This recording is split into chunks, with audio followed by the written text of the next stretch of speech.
Et si vous l'aviez suivi simplement pour voir ces miracles, comme beaucoup l'ont fait, et que vous l'avez suivi aujourd'hui dans l'église, simplement pour voir ces miracles et assister à tout cela, mais quant à faire un effort pour recevoir vous-même le Saint-Esprit, vous ne voulez pas le faire. Les gens ne veulent pas le faire. Beaucoup l'ont suivi simplement à cause de ces miracles, pour les voir. Mais quand il s'est mis à présenter le véritable enseignement des Écritures, la foule l'a quitté, alors qu'elle le voyait guérir les malades et ouvrir les yeux. Une personne pouvait toucher son vêtement. Il se retournait et lui disait ces choses. Et dire ces choses à Philippe et à Nathanaël et à tout cela. Eh bien, la femme au puits et toutes ces choses.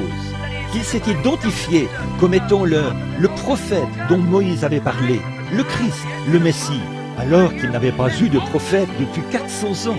Puis voici ce Jésus qui est entré en scène, qui a prouvé qu'il était, voyez, qu'il était le Messie. Beaucoup d'entre eux l'ont suivi parce que, dans la première partie de son ministère, il est allé d'église en église.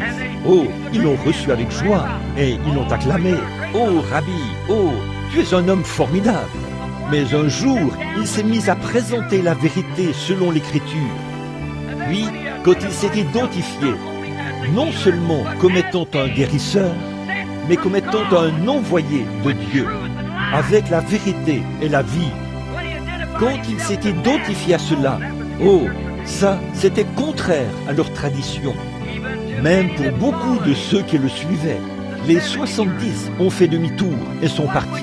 Qu'auriez-vous fait? Maintenant, réfléchissez à ça. Quand un homme que vous aviez vu accomplir les signes même du Messie, et vous saviez que le Messie allait venir, et il avait prophétisé que toutes ces choses arriveraient, même à Jean et les autres, et il avait entièrement exprimé cela.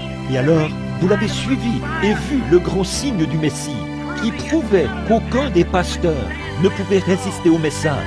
Pas du tout. Et là, tout d'un coup, il arrive et commence à enseigner quelque chose qui est exactement la parole de Dieu, mais contraire à la manière dont vous avez été enseigné. Alors, vous accrocheriez-vous à votre tradition? Est-ce que vous partiriez avec les 70? Oh, l'Écriture, la parole bien définie. Est-ce que vous partiriez avec les 70? Ou pouvez-vous voir maintenant votre identification? Quelle serait votre position? Maintenant, réfléchissez profondément, sincèrement. Quelle serait votre position maintenant, dans votre état actuel? Ou à quel groupe seriez-vous identifié là-bas? Ou pourriez-vous vous identifier très rapidement maintenant?